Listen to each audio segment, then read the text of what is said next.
Ballarat is a city built on gold, a sheep run which became a bustling mining town during the rush of 1851.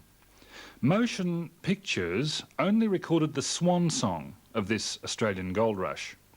The turn of the century was a time of change and diversification, richly recorded on film.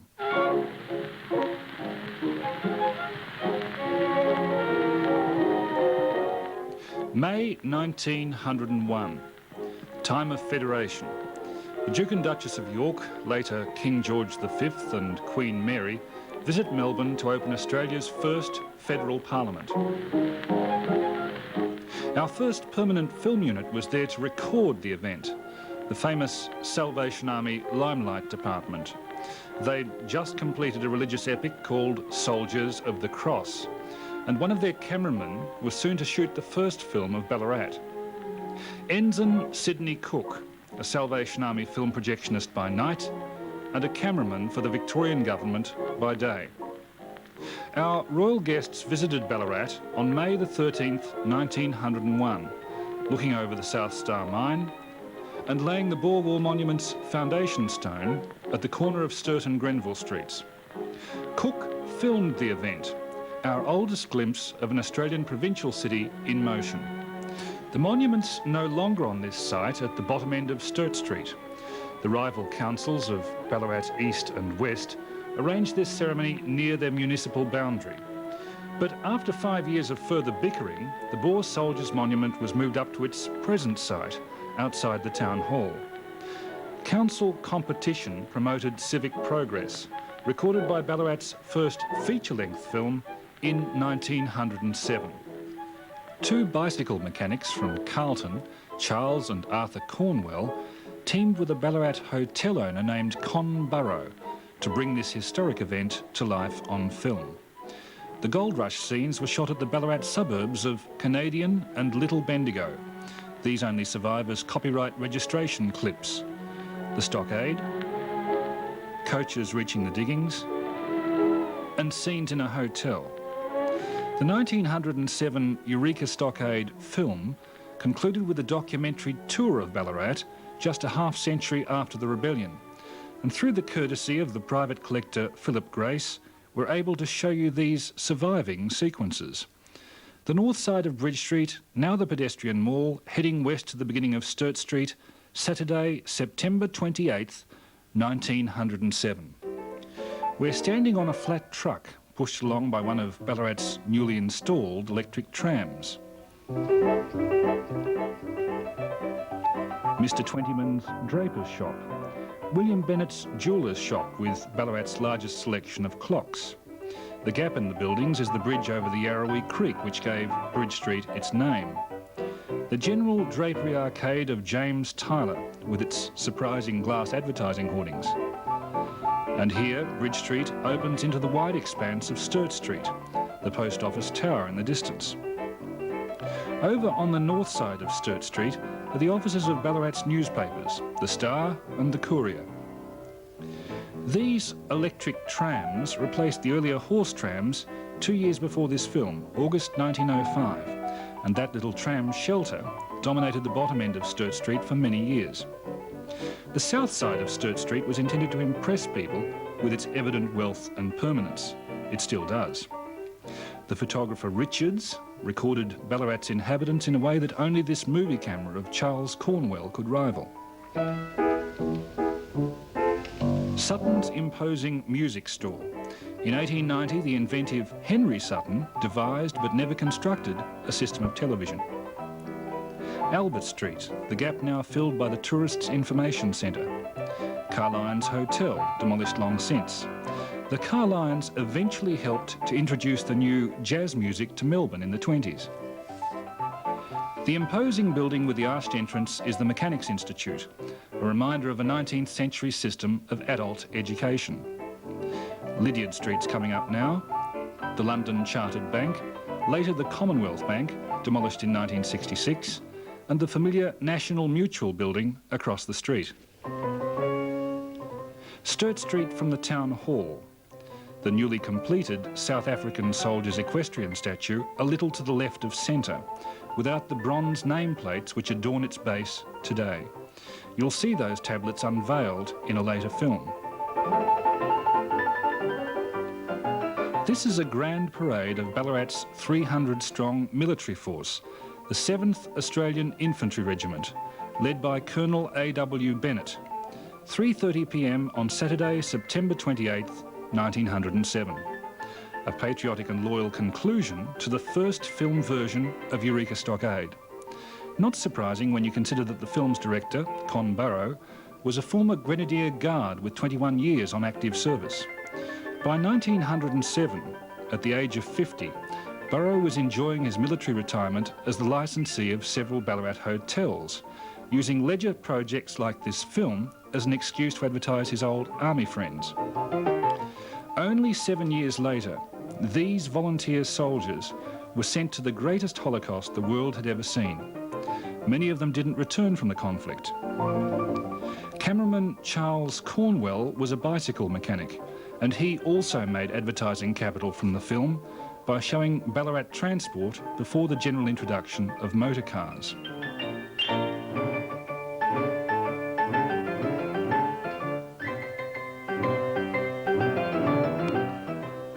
There were no permanent cinemas for the exhibition of these early films. They were shown by touring picture show companies who set up portable projection plants for brief seasons in various venues. By August 1909, Ballarat acquired its first permanent film venue when the French film company of Pathé Frères took a long lease on the Alfred Hall in Grenville Street.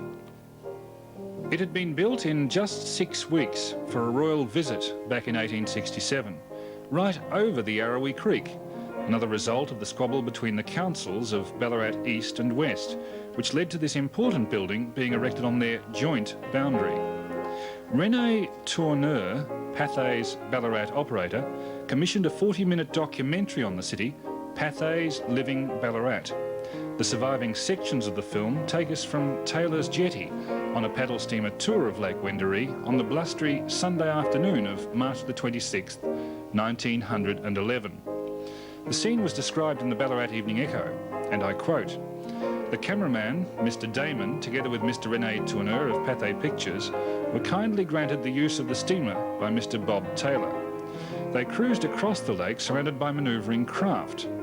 A narrowly escaped collision of 2 of them must have made the cameraman's mouth water. He thought of the sensation that his film might have provided for Alfred Hall audiences." Pathé's Living Ballarat was outstandingly profitable for René Tourneur, so that he decided to buy his own movie camera. He launched the first Australian provincial newsreel, Pathé's Ballarat Gazette, with this football match between Geelong and Ballarat at the City Oval, April 17th, 1911. The first film by Ballarat's first locally based film unit. The teams and umpires entering the Oval. Geelong trounced the Ballarat team in this Easter Monday match. Geelong 15 goals, 24 behinds, 114 points. Ballarat 4 goals, 8 behinds, 32 points. In spite of the poor local result, the film was very popular, and Pathé's Ballarat Gazette went on to record some very odd events during its 2 years of operation. On June the 9th, 1911, Pathé's Melbourne office sent their cameraman Maurice Bertel to shoot this children's beauty competition at the Ballarat Botanic Gardens. It was a clever boost for René Tourneur's Alfred Hall shows. To cast your vote, you had to buy a ticket to the Alfred Hall movies. The more shows you attended, the more you could vote. Parents and relatives of these girls attended repeatedly to boost their favourites, and Tourneur's profits soared to unprecedented levels. All of these girls are 20th century children, less than 12 years old in 1911. 36 took part. The Ballarat Garden Statuary Pavilion was converted into a dressing room for the film, and the Evening Echo again described the scene. I quote, 80 entries were received, many being debarred owing to their extreme infancy. Vanity was pronounced in their mothers, who honestly believed that their likenesses were reproduced in their offspring. Their curls were given an extra twist and dresses of different hues were made to hang properly. Thoughts of annexing a prize made parents careless of what others thought of them. A tree near the Botanic Gardens entrance was selected as a background. The little girls smiled, turned their heads and threw a bewitching kiss at the operator. It mattered not that the beauty of some was an exaggeration. The average was a very fair sample of the charm and innocence of childhood. After 2 weeks of screening the film, prizes were awarded to the winners by Mayor Mackenzie at the Alfred Hall. Third prize, a 6-month pass to the Pathé Pictures for number 1, Josie Poolbrook, 745 votes. Second prize, 5 guineas to number 33, Agnes McGann, 885 votes. And finally, first prize, 10 guineas to number 9, Elsie Talmadge, 2,116 votes. Elsie was so enthusiastic that she fell off her seat. Finally, the supplementary prize, a teddy bear. On June 30th, 1911, Tourneur filmed tree planting during the Arbor Day observance at MacArthur Street School. Mayor Mackenzie presided at this early example of nature conservation, an official recognition of the value of trees in environmental management. Pathé's Ballarat Gazette of November 24th, 1911, featured highlights of the 1911 Ballarat show jumping at the showgrounds.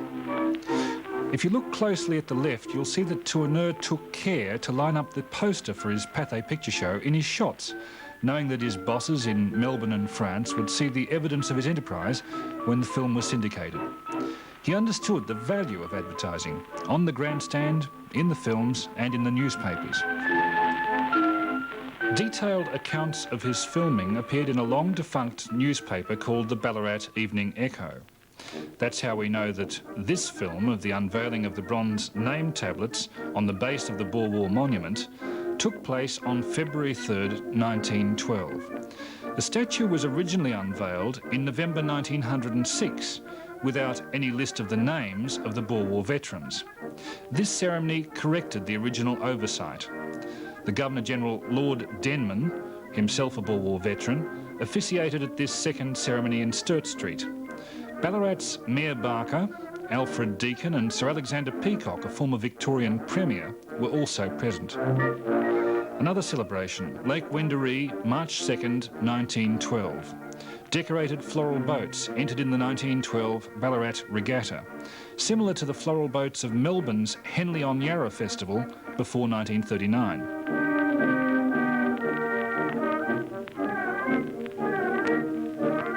Flowers have traditionally played a major role in Ballarat's festivals.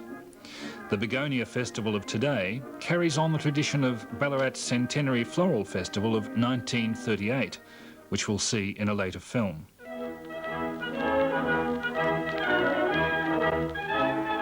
Friday, March the 15th, 1912. The film's unfortunately showing signs of decay. Ballarat held its St Patrick's Day parade in Sturt Street, with typical Irish logic, 2 days prior to St Patrick's Day, because it fell on a Sunday. The bottom end of Sturt Street looks very different today.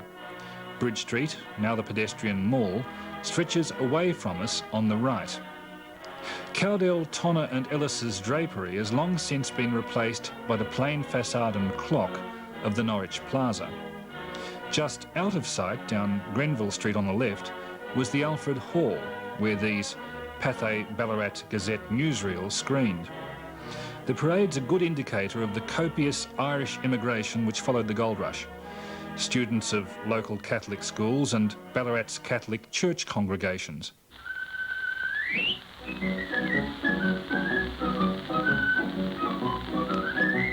The last Pathé Ballarat Gazette was shot on June the 1st, 1912. The 6-month-old Ballarat Kennel Club's first dog show, and our final view of Ballarat before the First World War. It's a delightfully simple and naive film of the winners in each category of the show. It reveals as much about the owners as it does of the dogs, all shot outside the huge Coliseum Hall, which had been built 4 years earlier. On the day that the film was shot in June 1912, the Alfred Hall Picture Show passed from Pathé Frere's control into the hands of a local Ballarat management. Strange to say, production of these regular Ballarat newsreels became intermittent and then ceased altogether early in 1913. Similar sales and amalgamations of movie businesses happened all over Australia at that time, terminating a prolific age of local independent film production. Facilities became centralised in the control of a combine based in Melbourne and Sydney, a combine not frequently interested in production. Practically nothing survives of the few Ballarat films made during the First World War. Our film record of Ballarat resumes 8 years later, with a royal visit in 1920. The Commonwealth Government's chief cinematographer, Bert Ive, accompanied the Prince of Wales on his Australian tour, arriving at Ballarat railway station on June the 2nd, 1920. Lieutenant Colonel Bennett, previously seen in the 1907 Eureka Stockade film, arranged a guard of returned servicemen for the Prince's inspection. The visit lasted only 2 hours. The day was cold and wet. Town Clerk George Morton's open car was an inappropriate mode of transport. Out on the western edge of Ballarat, across the Adelaide Road, this Arch of Victory was prepared for the Prince to perform its opening ceremony. 500 woman employees of Ballarat's Lucas Clothing Factory planted the 14-mile-long avenue of trees along the Western Highway, one for every local man who enlisted in the Great War, with this arch at the head of it. A crowd of about 4,000 attended the opening. The Prince was given a pair of gold scissors to cut the floral curtain.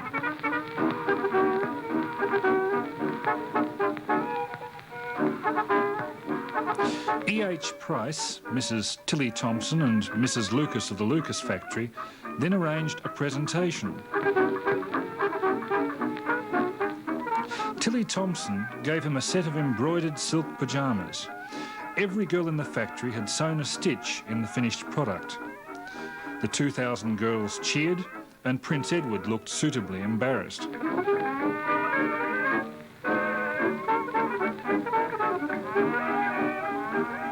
It was the height of Prince Edward's popularity, 16 years before Mrs. Wallace Simpson caused him to abdicate his throne as King Edward VIII.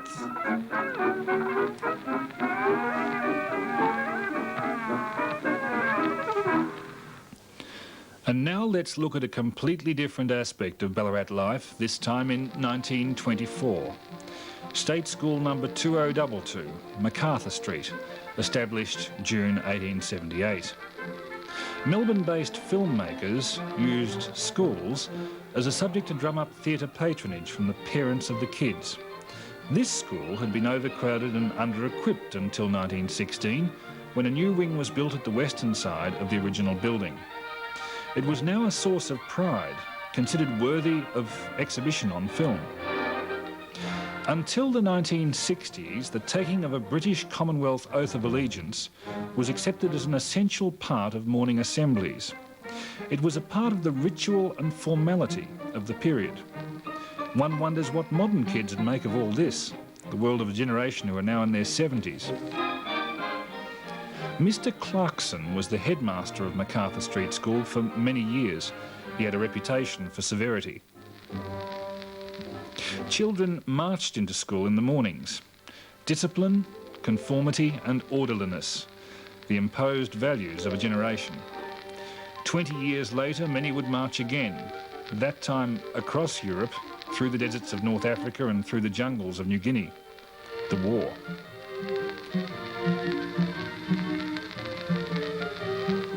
For this part of the film at least, the honest spirit of the moment was captured.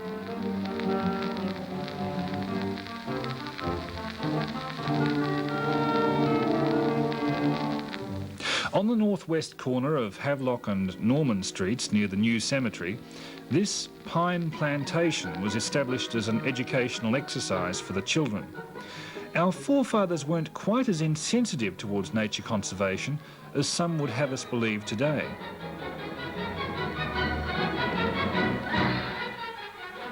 The school children were encouraged to plant trees for the future. similar to the Arbor Day observance that we saw in the earlier 1911 film.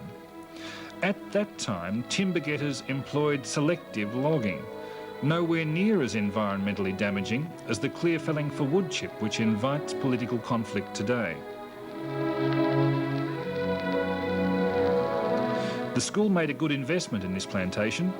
£485 was raised from the sale of trees up to 1944. In recent times, the land was sold for extensions to the new cemetery. The cameraman was alert to a basic principle of local film making. Increase the number of folk in the film and you maximise attendances at the theatre. Now let's have a look at a prime example of this sort of filmmaking. Bakery Hill, 1925. A film left to the School of Mines by the late Keith Rash, a part-time projectionist for a travelling picture show in the 20s. The film was an added draw for their Christmas run at the Alfred Hall. First, we toured the older commercial centre of East Ballarat, near the start of Main Road. Ballarat's commercial centre in the gold rush days. The view west along Bridge Street, now the pedestrian mall. The town hall in the distance.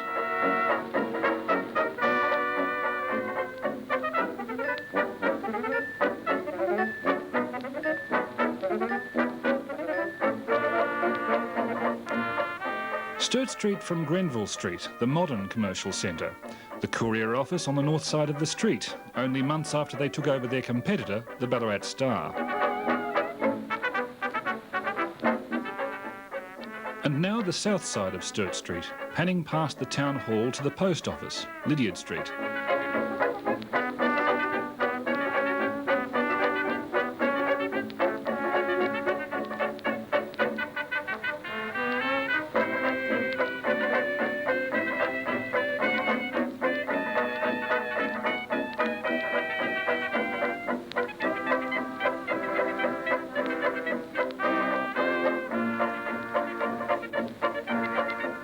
A shot taken outside the 4,000-seat Coliseum Hall, built in 1908. Cars were becoming more common, but horse transport retained a loyal following, particularly in these country areas. The Grand Parade at the Showgrounds, November 1925.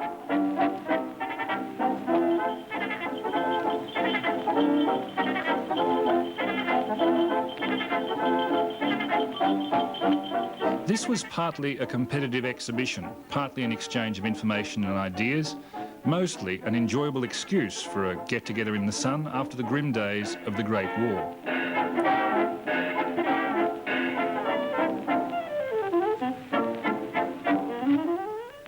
Livestock, bloodstock, horse flesh and fresh air. Competition providing improvement in farming methods.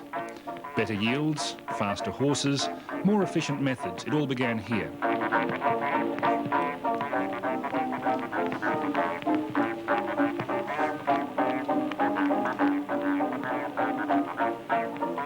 Weighing out for the races. Timekeepers and adjudicators. The hurdle races. Today we care for the injury of animals a little bit more than we did in 1925. A bit of clowning for the camera.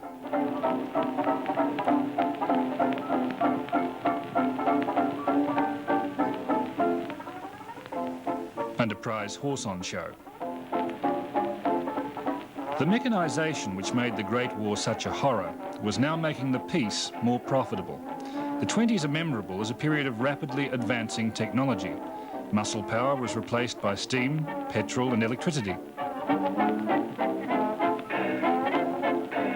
Wooden implements were replaced with stronger and more permanent steel. Oxy-welding demonstrations for the modern farmer of 1925.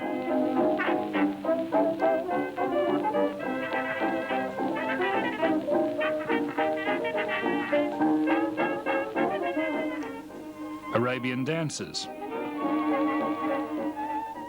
Sid Godfrey's boxing troupe. Competitive shows of produce and preserves, the retailing end of the food chain which began on the farm.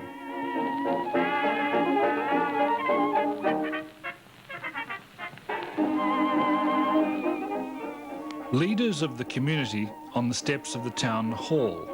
George Morton was an officer of the Ballarat Council from 1917 to 1949.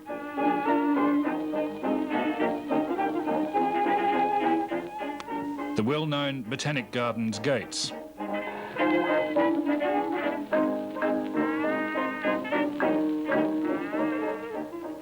The Lake Wendouree area.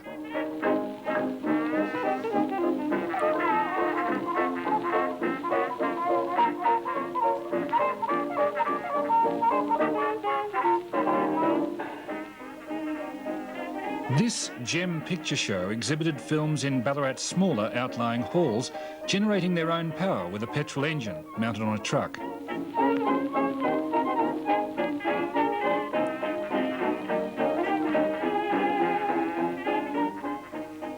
Electric powerboard and pathé projector at Buninyong Town Hall. This elaborate amateur movie contrasts with the sophisticated and formal government films of Bert Ive. For instance, his coverage of the Ballarat visit of British Empire pressmen following their Melbourne conference, October 15th, 1925. Literary heavyweights like A.P. Herbert and young Anthony Eden being shown the local attractions, the Botanic Gardens.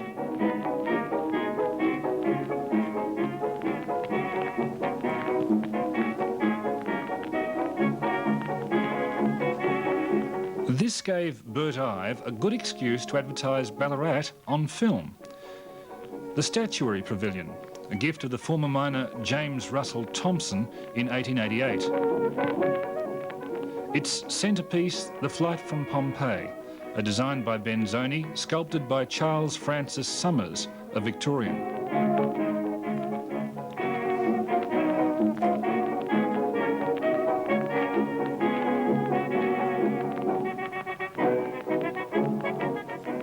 The Begonia House.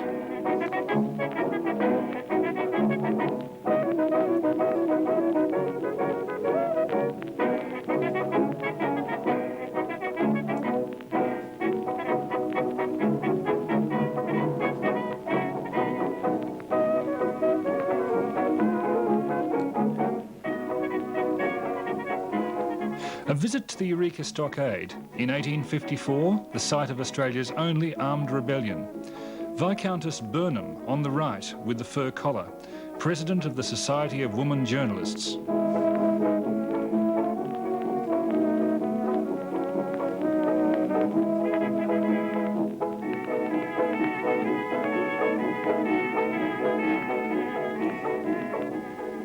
Viscountess Burnham placed a wreath at the Arch of Victory on behalf of the visiting journalists.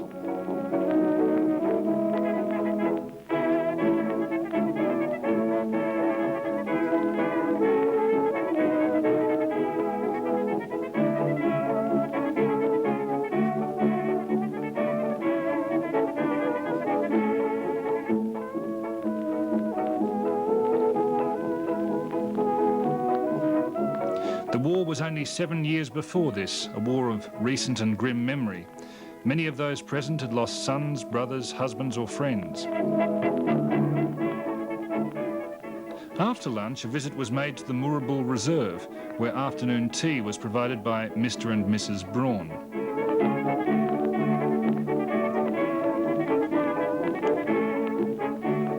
This initial film expedition to Ballarat induced Bert Ive to return 18 months later during the 1927 Home to Ballarat celebrations. And in June 1927, Bert Ive produced the best surviving Ballarat documentary of the silent era.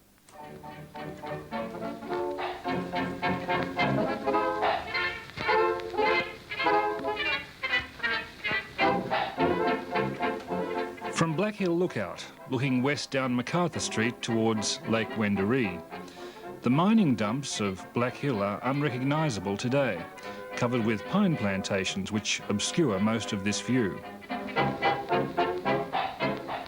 From torn earth to picturesque forest, the 20th century repatriation of Ballarat's environment.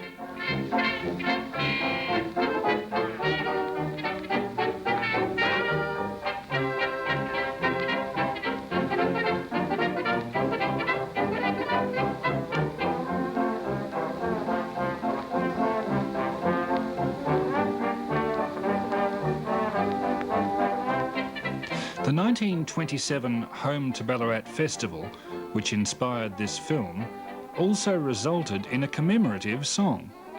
B-A-L-L-A-R-A-T. Yes, that's Ballarat and it's home sweet home to me. A city built on gold, she gave her wealth untold. It made our land so great and grand, a land of liberty. B-A-L-L-A-R-A-T.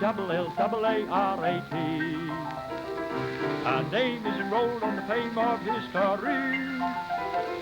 So let your voices ring in praise of everything at B-A-L-L-A-R-A-T.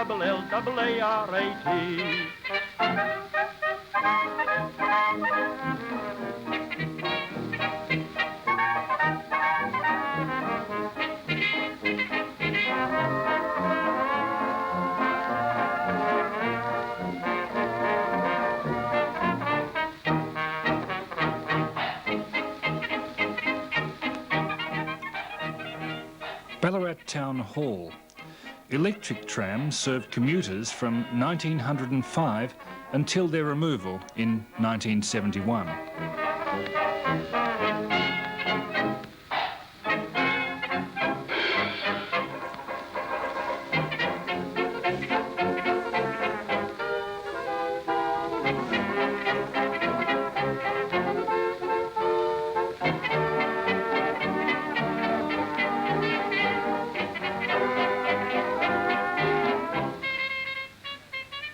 West along Sturt Street from the Cowdell, Tonner and Ellis building, the same area seen in the 1907 Eureka Stockade film.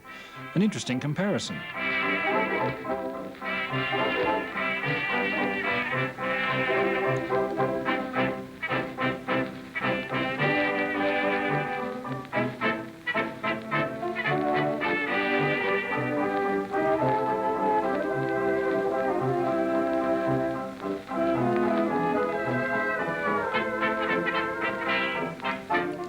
Selkirk's Brickworks and Hume's Pipeworks in Ballarat North, an indicator of the buoyant post-war building industry in Ballarat during the 1920s.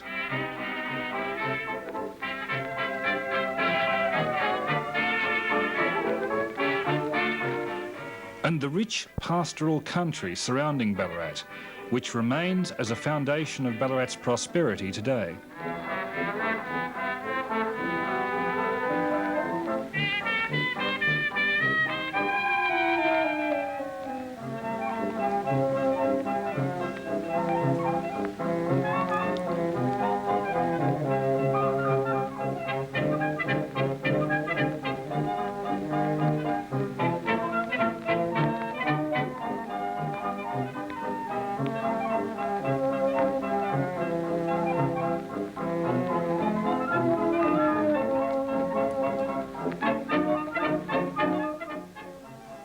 Ballarat's 69-kilo welcome nugget on the right, another symbol of local prosperity. Of course, these are all plaster models. The genuine article would have been difficult to lift and impossible to manipulate.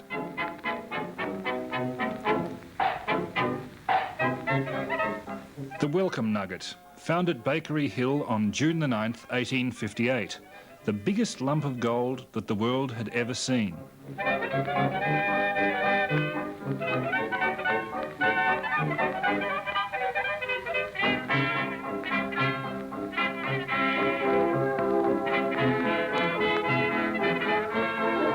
A leader of the Eureka affair, an outlaw who lived to become a parliamentarian.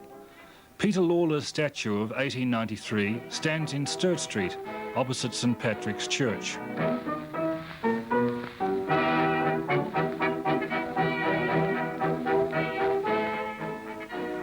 The Eureka Stockade plaque on its base, a battle of miners against the officialdom which taxed them but denied them the vote, December 1854.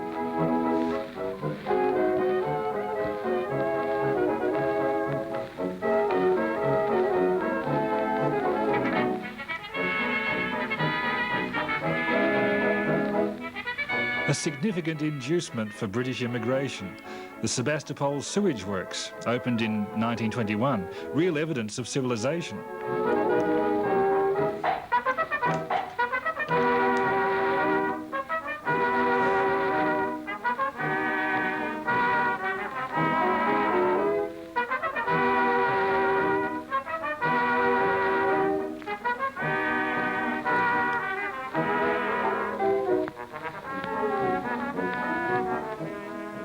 And here's another attraction for prospective immigrants. And for those who subsequently arrived during the Great Depression, this implication bordered on false advertising. Sturt Street, west of Ballarat's commercial centre.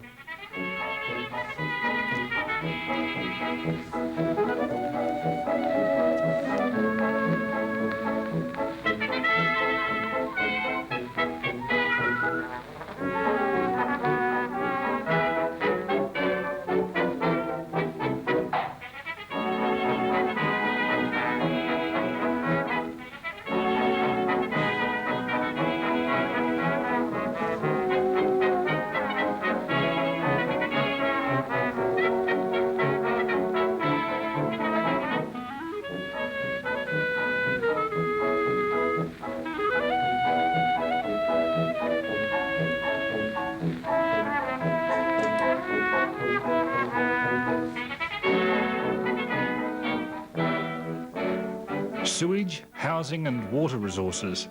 The government's idea of Ballarat's attractions for prospective homemakers. Can't you tell that these were filmed after consultation with the local council? The official view.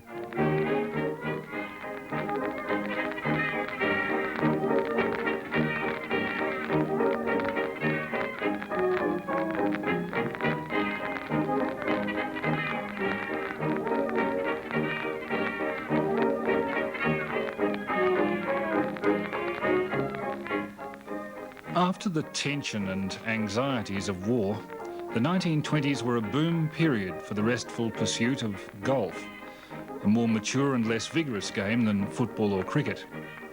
This course is out near the Arch of Victory on the western edge of Ballarat.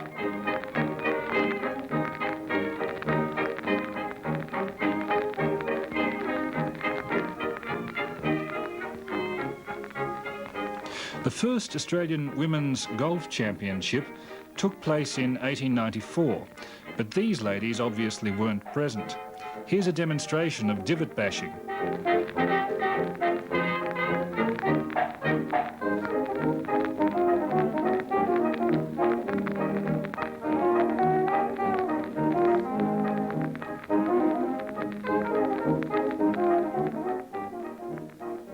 Ballarat High School, also on the western edge of the city, opened in 1907 as an agricultural high school with 80 acres of land.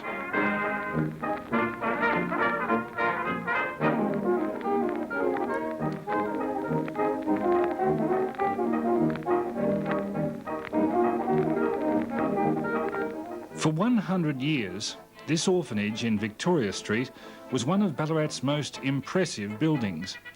It was demolished in 1965 and replaced by less institutionalised cottages, now the site of St Paul's School.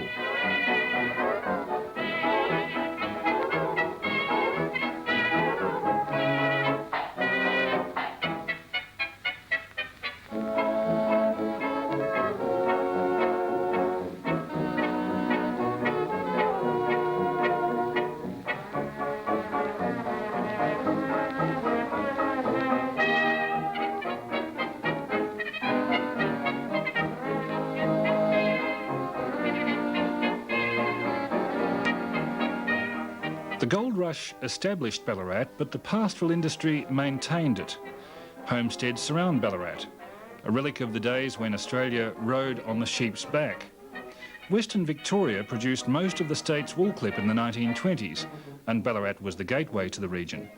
Several of these old homesteads are open for inspection by tourists today, a symptom of the mediocre commercial results of the wool industry in these days of synthetic fibres and increasing costs.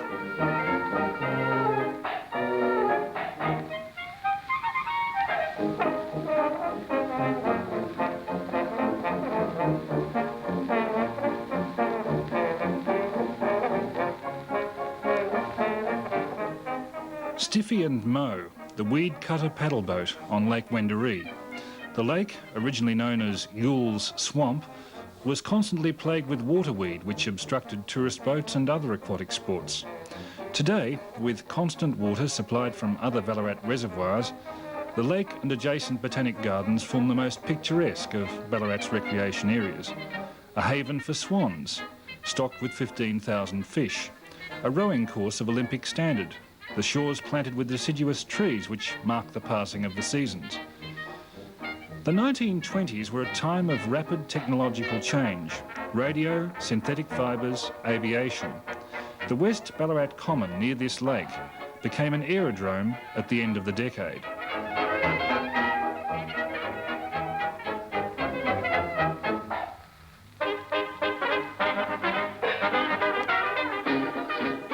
Its opening on March 8, 1930 was celebrated with Australia's biggest provincial air pageant, opened by Ballarat's Mayor, a Defence Ministry representative and executives of Vacuum Oil.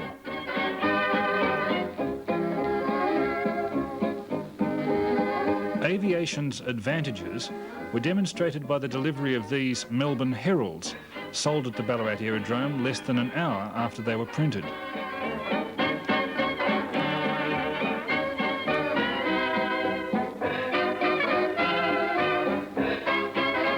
"26 aircraft took part in this pageant. Spectators flew in from all parts of Victoria in semi-enclosed aeroplanes made of wooden canvas. A crowd of 5,000 was present to watch their arrival. The planes included a big DH-4 passenger plane, 3 RAAF Gypsy Moths and 3 entirely new planes, the largest at the show, newly commissioned RAAF Wapitis, the fastest and most powerful machines present, kicking up the dust.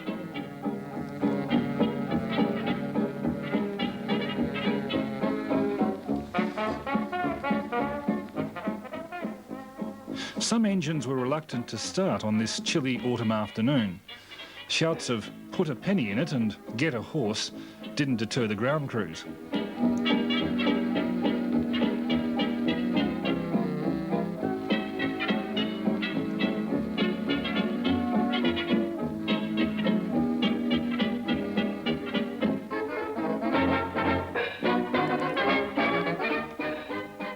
RAAF Wapiti pilots Garand, Chadwick and Campbell demonstrated their skill in picking up messages without the use of radio. They almost picked up the cameraman in the process. These happy events were all too rare in a world plunging into the Great Economic Depression. By 1932, the desperate unemployed were scratching for gold in Ballarat's gutters or in the creeks around the town. One of the few industries prospering during the Depression was radio broadcasting.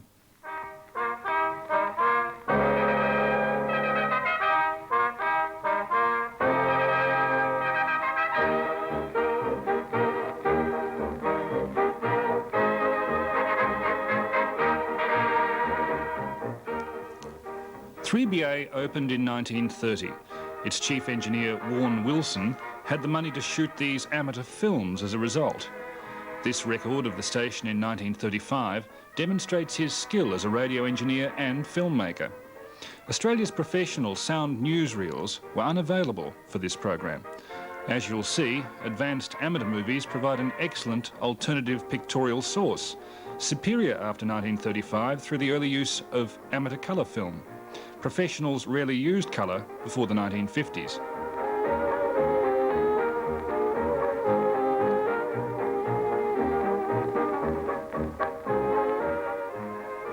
George Trotman of 3BA, selecting 78s.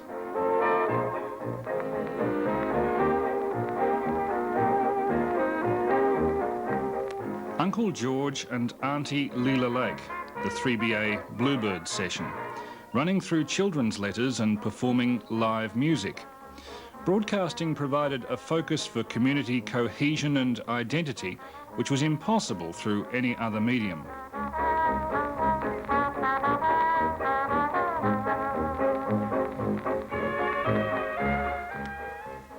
The community response to radio was almost overwhelming. 3BA became a channel for Ballarat's information, news and entertainment. It took over many of the functions of newspapers. In the mid-30s, the Ballarat Courier bought a controlling interest in the station.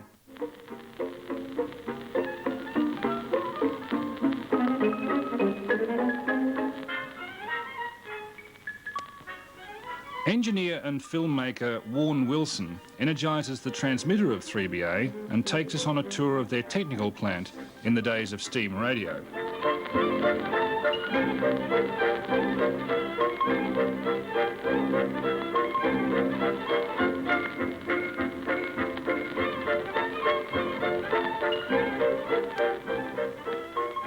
"16-inch radio transcription discs had a longer playing time than 78s.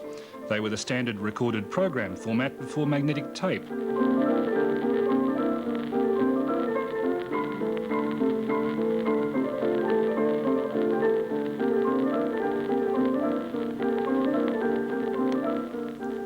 "3BA's 4-channel mixer and switching rack, long before the days of miniaturisation.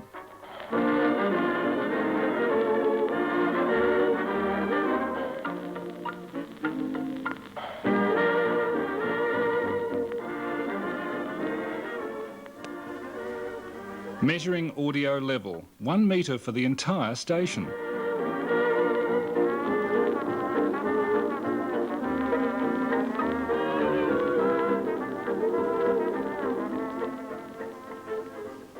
The 50-watt transmitter.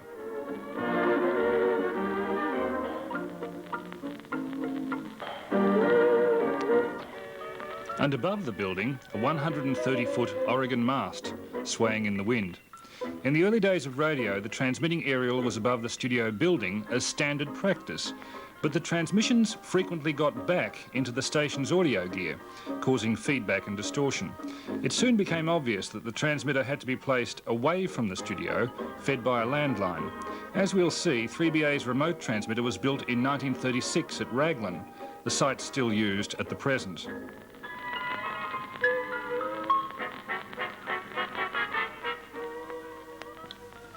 Radio fascinated schoolboys and adults alike. The boys' own paper, for instance, seemed to have a new crystal set design published in it every week. Warren Wilson's Sons, with a typical battery-powered radio of 1932, probably listening to the 3BA Bluebird session. When the Bluebirds had their outing at Lake Wendouree, a whole fleet of specially commissioned trams were needed to cope with the crowd. This section of tramline, incidentally, is maintained today by the Ballarat Tramway Preservation Society, the sole surviving remnant of Ballarat's tramline network. A day of fun for kids and parents struggling through the Depression. In those days, Australia's Prime Minister was a round-faced Tasmanian named Joe Lyons. Meanwhile, in America, President Roosevelt was offering his countrymen the famous New Deal. Adolf Hitler had just come to power in Germany.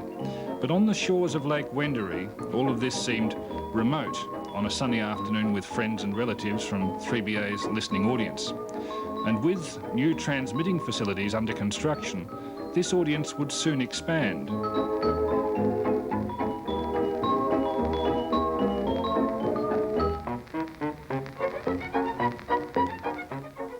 The new transmitter building on Ballarat's western fringe.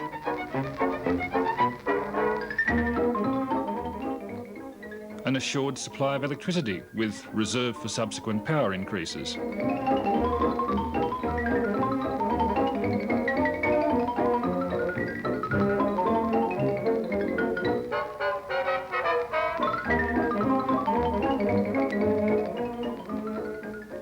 BA's enormous 1 kilowatt transmitter of 1936, adjusted by Warren Wilson.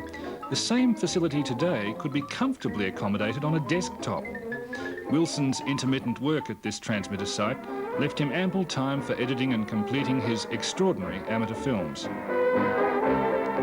3BA's output valve and antenna tuner, the DC power supply, metering, and audio power amplifier.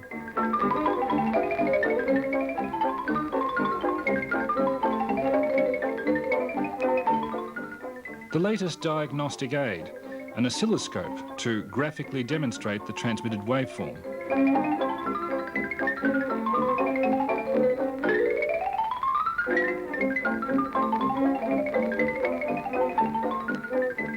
(2,400 watts of input, less than 1,000 watts output.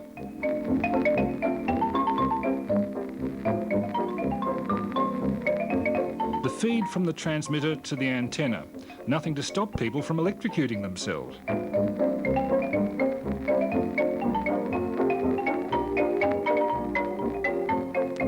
The transmitter mast made of 4.5-inch bore pipe and still standing today.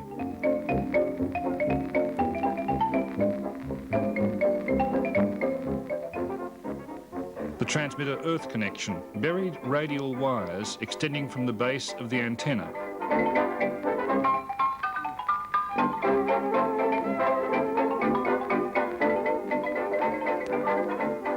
Most of 3BA's early equipment is displayed today in Ballarat's Orpheus Radio Museum, near the Arch of Victory.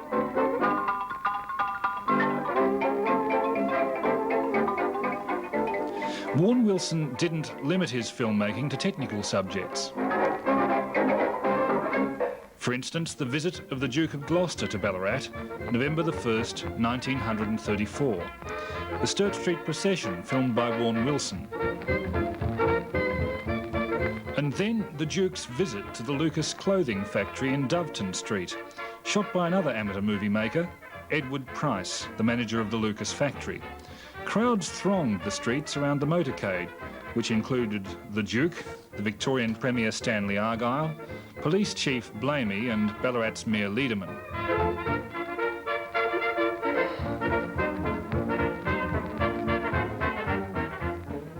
The youngest son of King George V meets Mr. Price at the factory entrance.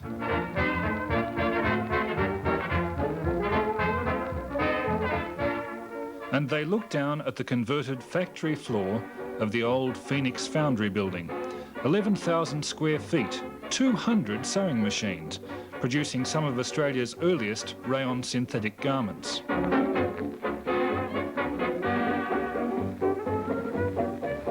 Whitewear, undergarments, garments of quality in quantity. One of Ballarat's biggest employers. Over 500 girls in 3 shifts, right through the Great Depression. Established by the widowed Eleanor Lucas in 1878, the concern steadily grew under the management of Edward Price, who joined the firm in 1898 at the age of 20. One of their best-known executives, Tilly Thompson, joined the firm in 1905 to become Australia's first woman commercial traveller. Her strong personality and leadership qualities bound the Lucas girls into a cohesive and creative community group. It was the group that suggested and achieved the construction of the Avenue of Honour and the Arch of Victory in 1920. From the factory, the Duke was taken to the Lucas showroom to view some of their high-fashion product. Prince Henry was surprised at the standard and range of the work produced. A high-quality product surviving in the deepest trough of the Depression through an aggressive sales policy. An Adelaide agency was set up in 1931, West Australia in 1932, and finally in this year of 1934, the sales headquarters were moved to Melbourne, within convenient reach of buyers.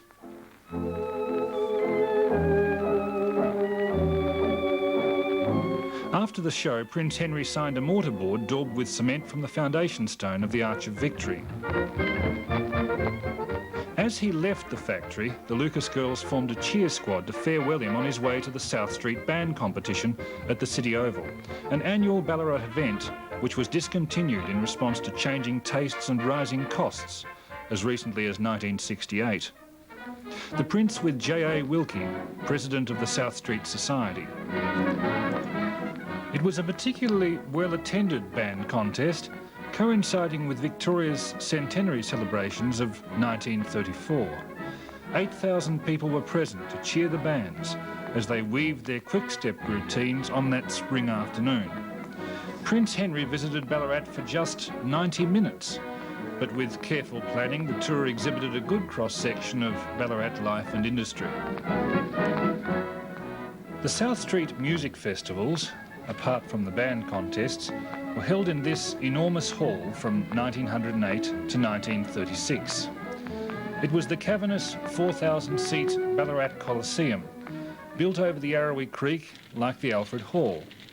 The Colosseum was destroyed in Ballarat's biggest fire of the decade on Tuesday, March 24th, 1936.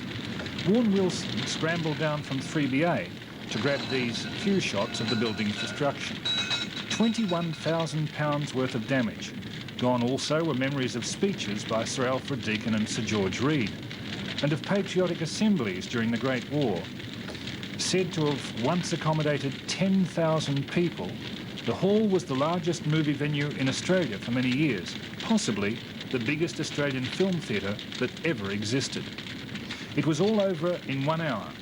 The Colosseum and adjoining Athenaeum halls were entirely destroyed, the fire fanned by a draft from the Yarrowee Creek beneath the building. In the words of the Courier, it was South Street's biggest show. But Ballarat's biggest pre-war show was filmed by Graham Smythe, a young cine enthusiast barely out of his teens.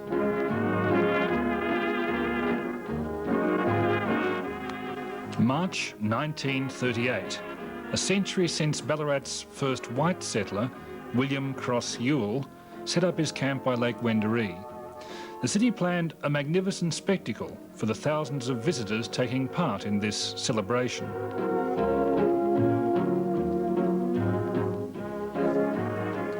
Gates decked with flowers introduced tourists to Ballarat's first floral festival.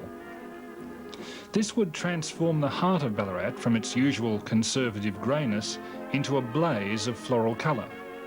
Some of the decoration poles from Melbourne's centenary celebrations of 1934 were dusted off and reused.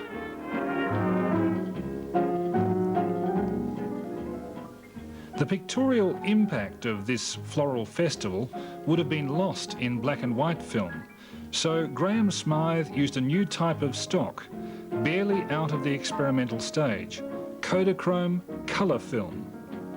Kodak's Melbourne headquarters installed processing facilities for the new Kodachrome film only a few months prior to the centenary. It was the first theatrically exhibited film of Ballarat shot in colour. Sturt Street's buildings decorated with paper flowers dipped in wax. Here from the vicinity of Lydiard Street, the National Mutual Building and the Mechanics Institute.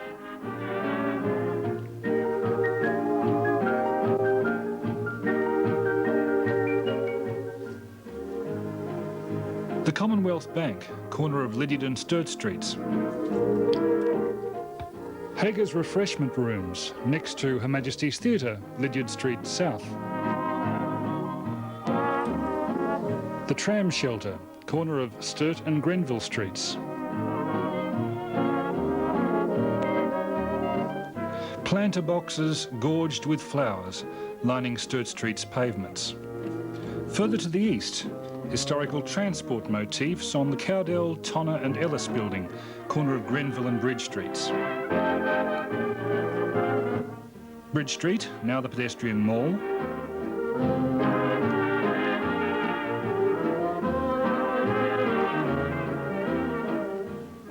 Stone's Drapery, corner of Bridge Street and Main Roads. Farger and Roff's first prize display, Main Road.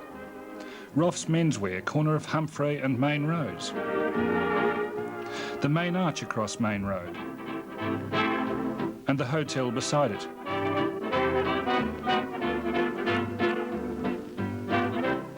The Red Lion Hotel, Main Road. Even the council road roller was decorated. Back west again, corner of Sturt and Ripon Streets. Spears, corner of Sturt and Ascot Streets. Kerrs, under 3BA, Lydiard Street North. Victoria Street, the main Melbourne outlet, St Alipius Church.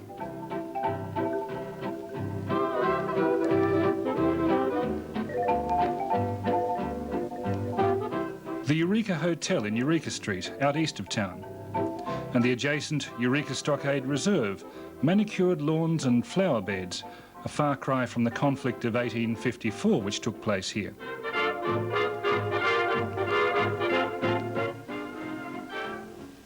Floral Pylon, corner of Sturt and Pleasant Streets.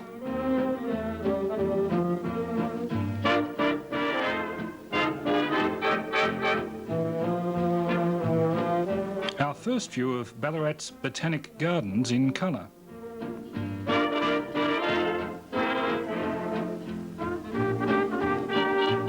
It was there that depression-affected men on the dole, together with hundreds of volunteers, prepared the natural flowers for the display, making the planter boxes from scrap wood donated for the purpose, and then transporting the flowers from the Graham Dowling block to the streets. Literally millions of natural flowers, a boost for morale in a world recovering from depression and preparing for war. The key to the success of the venture, unfortunately, lay in the high rate of unemployment and the consequent large volunteer labour force. These were hard times. No less labour-intensive was the preparation of millions of raffia paper artificial flowers, sewn up and dipped in wax, the basis for the building decorations and the more permanent displays. Like this outrageously decorated tram in Sturt Street.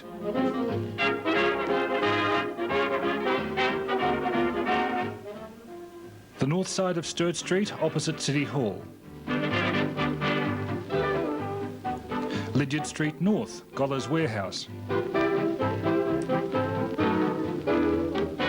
And the George Hotel, opposite.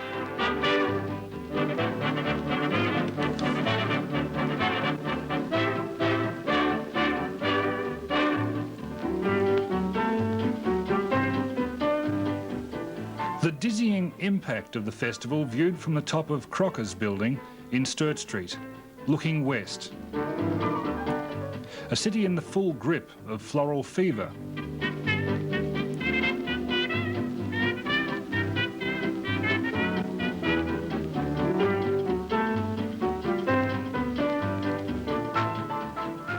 Just around the corner in Armstrong Street, the enthusiasm was shared by traders eager for the tourist dollar.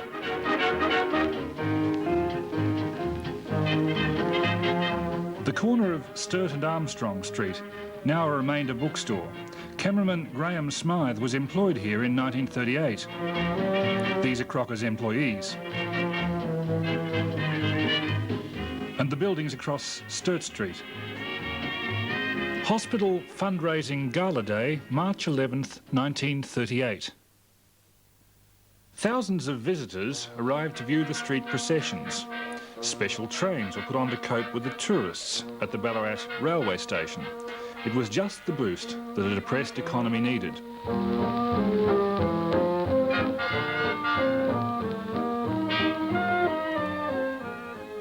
The fundraising procession was headed by the 8th Battalion City of Ballarat Regiment. Behind them came competing displays of decorated cars, decorated bicycles, even decorated scooters. The sponsored entrants all helped to raise money for the Ballarat Hospital. It was the opening procession for the Ballarat Centenary celebration, the smaller of two major processions Ballarat was to stage that year. Edward Price filmed these scenes further up Sturt Street. The penny farthing entrant in the decorated bicycle contest fell off a couple of times during the procession. But this couple in the 1900 Oldsmobile were more relaxed. The Ballarat Scots Pipers. Further down Sturt Street, the crowds were heavier. Trade floats mingled with decorated cars, all bearing the waxed paper flowers which busy hands had toiled for months to make. Decorated children on decorated bikes and scooters. A huge pageant of events from Ballarat's history was staged at the showgrounds on the following day, Saturday, March the 12th, 1938. Warren Wilson filmed the participants in their borrowed J.C. Williamson costumes. Ballarat Author and Historical Society President Nathan Spielvogel narrated the pageant for 3BA's listeners, while Aysbert's coach delivered the Melbourne Mail, as it had done in the Gold Rush. The passing parade of soldiers and Eureka miners.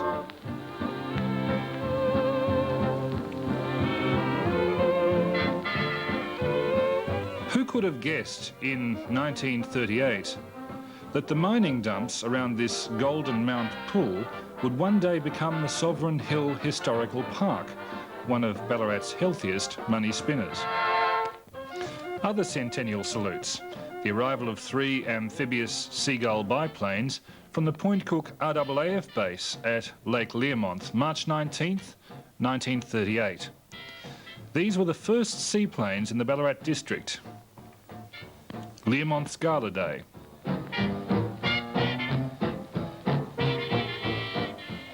While in Ballarat, the floats for the centennial procession were previewed. The Floral Festival's own float outside the Lucas factory, and the Lucas float with its spinning wheel motif decked in paper flowers. A dress rehearsal outside Lucas's Phoenix Foundry building. March 28th, 1938, the big centennial procession. Graham Smythe's view, looking towards the Commonwealth Bank, corner of Lydiard and Sturt Street. Aisbert's coach, now at Sovereign Hill. Roland Soft Drinks. The Kennel Club float. Harry Davies' store float. Lucas's display. The Floral Festival's own float, organised by Edward Price. Ballarat beer. Rose's Corner float, a transport theme. Ballarat's Highland Pipe Band. The local merriment was in stark contrast to European developments. During this festival, Hitler's Anschluss wiped Austria off the map. Forebodings of war. The summer at the start of 1939 was particularly hot and dry. Bushfires marred the otherwise standard round of Ballarat social events. The motorcycle races at Learmonth in February were almost strangely normal as the world teetered on the brink of war.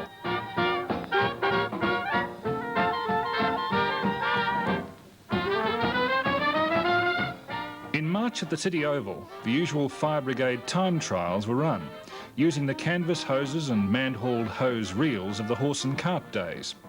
The equipment and the contest eventually fell victim to advancing technology. There'd be no point in competitively timing motorised ladders and automated sprinklers.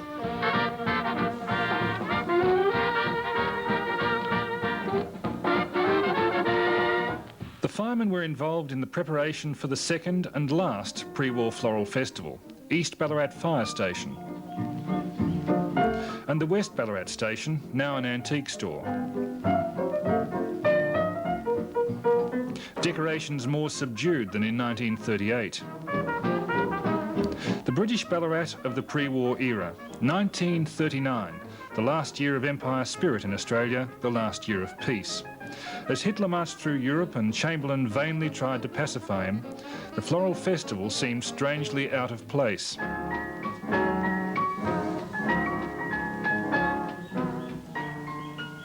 We didn't know it then, but this was the British Empire's twilight time. Britain would win the war, but lose its empire. In post-war Ballarat, the Union Jack would rarely be flown from the Town Hall Tower. September 3rd, 1939 was the last day of an era. Ballarat at war. The Patriotic Day Carnival to raise money for British bombing victims. July 11th, 1941. The city exhibiting its patriotic spirit. Troops from the temporary Darley camp at the Ballarat Aerodrome. Mayor Martin and Lieutenant General K.E. Smart taking the salute. AIF men and members of the RAAF Wireless Air Gunners School. Most of these men were destined for service overseas. For some, it would be a one-way trip. But one thing was certain for all of them. None would return to the same Ballarat they left. Australia and Ballarat was headed for multiculturalism and the ascendant dominance of America. From colonialism to independence, movies vividly recorded every step along the way.